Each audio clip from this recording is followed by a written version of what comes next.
सो ये बोलते हैं कि जो एज है अब साइंटिफिक एज की तरफ जा रहा है, जहाँ पे रिलीजियस जो प्रीस्ट है जिनको थियोलॉजिशियन कहा जा सकता है, उनकी जगह अब साइंटिफिक टेम्पर ले रहा है, साइंटिफिक विचारधाराएं जो साइंस विज्ञान से जुड़ी हैं वो ले रहा है। और जो वॉरियर्स होते थे मध्यकाल में, मॉडर्न टाइम में, उनकी जगह बिजनेसमैन, साइंटिस्ट, मैनेजर्स ये ले रहे हैं। ठीक है, उसके बाद इनकी हम जो फेमस थ्योरी थी the law of three stages या थ्योरी ऑफ ह्यूमन प्रोग्रेस, या जिसमें हम सोसाइटी को प्रोग्रेस करते हुए देखते हैं, तो वो तीन पार्ट में डिवाइड करते हैं: थियोलॉजिकल, मेटाफिजिकल एंड पॉजिटिव या साइंटिफिक स्टेज। ठीक है, सॉरी ये प्रॉपरली दिख नहीं रहा है, पर आई गेस आप सुन के समझ लेंगे या मैनेज कर लेंगे। तो थियोलॉजिकल फेज वो फेज होता है एक एंशिएंट टाइम का फेज, एकदम जिस समय पे हम लोगों का साइंस का नॉलेज जीरो था। हमारे आसपास जो भी चीजें थी, पहाड़ से लेके सूरज, चांद, फूल, हम हर चीज में बिलीव करते थे कि कोई सुपर नेचुरल पावर है। बिकॉज कोई भी चीज समाज में उस टाइम पे होती थी, आंधी आए, तूफान आए, तो हमारे पास उसको एक्सप्लेन करने के लिए कोई साइंटिफिक रीजनिंग नहीं होती थी।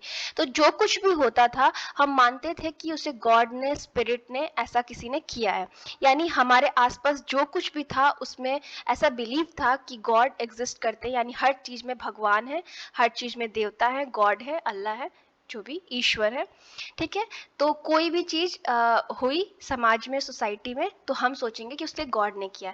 इस थियोलॉजिकल फेज को हम तीन पार्ट में और डिवाइड करते हैं: सो फेटिज्म, पोलिथिज्म एंड मोनोथिज्म। ठीक है, फेटिसिज्म में क्या था कि ऐसा बिलीव जो हमारे आसपास लिविंग नॉन लिविंग चीजें हैं उनके अंदर भी स्पिरिट है। यानी पहाड़ में भी स्पिरिट है, फूल में भी स्पिरिट है, पानी में भी स्पिरिट है, हर चीज में स्पिरिट है। ठीक है, हर चीज में, हर मतलब नॉन लिविंग ऑब्जेक्ट में हमारे अंदर। अब मॉडर्न जमाने के एग्जांपल ले लेते तो हमारे टेबल में, हमारे कंप्यूटर में, हमारे फोन में, हर चीज में स्पिरिट है, ऐसा बिलीव था। उसके बाद क्योंकि देखिए उस टाइम पे हमारे पास साइंस नहीं था, इतना रैशनल ब्रेन नहीं था कि हम एक्सप्लेन कर सके, उससे हम पॉलीथिज्म की तरफ जाते हैं, जहाँ पे पॉली का मतलब मेनी होता है और गॉड्स, यानी उस टाइम पे हमें बिलीव इस सब चीज में था कि सब चीजों के अंदर स्पिरिट है। उससे थोड़ा हमारा ब्रेन और बढ़ा, सोसाइटी और आगे बढ़ी। फिर हमारा बिलीव हुआ कि नहीं, कुछ कुछ चीजें सीक्रेट है, कुछ कुछ चीजें पवित्र हैं, जो डरखाइम हमें सीक्रेट का और प्रोफेन का जो एग्जाम्पल देते हैं। तो हमने चूज कर लिया कि ये पर्टिकुलर चीज पवित्र है और ये पर्टिकुलर चीज नहीं है। कुछ पर्टिकुलर चीजें गॉड बन गई, जैसे कि हिंदुइज्म में मल्टीपल गॉड की पूजा की जाती है। उसके बाद मोनोथिज्म आया, जहाँ पे सिंगल गॉड, एक गॉड में बिलीव किया जाता है, जहाँ पे मल्टीपल गॉड नहीं होते। आप इसके में क्रिश्चियनिटी का एग्जाम्पल ले सकते हैं। क्रिश्चियनिटी के सारे सेक्ट नहीं, आई एम सॉरी, कुछ सेक्ट।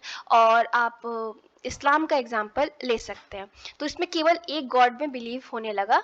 ठीक है, उसके बाद इस थियोलॉजिकल फेज के बाद मेटाफिजिकल फेज आता है। ये बहुत ही एब्स्ट्रैक्ट फेज होता है। बेसिकली ये उस फेज को पॉइंट आउट करने की कोशिश करते हैं ऑगस्ट कॉम, जो कि इनलाइटमेंट का फेज हम लूजली बोलते हैं 1400 सेंचुरी से 1800 सेंचुरी में।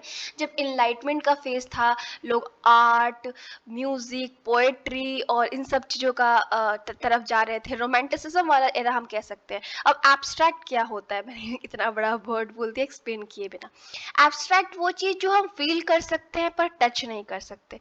अब सोचिए क्या हो सकता है, आप 2-3 एग्जाम्पल कमेंट में लिखिएगा। एग्जाम्पल मैं देती हूँ, लव। लव हम फील कर सकते हैं, टच नहीं कर सकते उसका।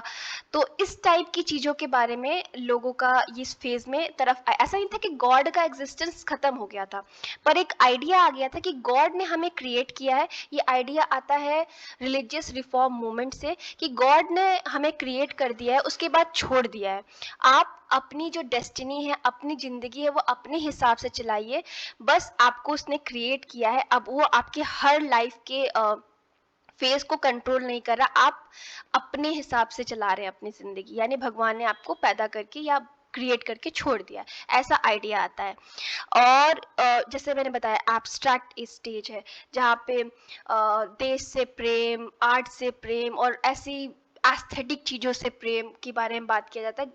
जस्टिस, डेमोक्रेसी, लव, बहुत सारे ऐसे एग्जाम्पल, पीस, जिस चीज़ को हम टच फील मतलब नहीं टच नहीं कर सकते, फिजिकली वो अवेलेबल नहीं है, लेकिन हम अंदर से फील करते हैं उसके बारे में। एम्पैथी, एम्पैथी हो गया, आप लोगों के लिए फील करते हैं देख के। तो ये फेस था। इस फेस से हम आते हैं जो कि पॉजिटिव और साइंटिफिक फेस जो है, जो इन्होंने थर्ड स्टेज बताया, जब ह्यूमन बहुत इवॉल्व कर गया साइंस में, जब साइंटिफिक मोमेंट होता है, जब साइंस में लोग रिलीजन से ज़्यादा और चीज़ों से ज़्यादा साइंस में लोगों का विश्वास होता है, रीजनिंग होने लगती है, इंसान क्वेश्चन करने लगता है। जहाँ अभी तक गॉड सेंटर में था, अब ह्यूमन सेंटर में आने लगता है। वो वाला फेज़ है जब इंडस्ट्रियल डेवलपमेंट होता है और डेमोक्रेसी जैसे आइडियाज़ आ जाते हैं, ह्यूमन राइट जैसी चीज़ें आ जाती हैं। तो इस फेज़ को ऑगस्ट कॉम्पटे ने पॉजिटिव फेज़ कहा है। सो आई होप कि आपको ये तीनों समझ में आ गया हो। So thank you so much, have a nice day.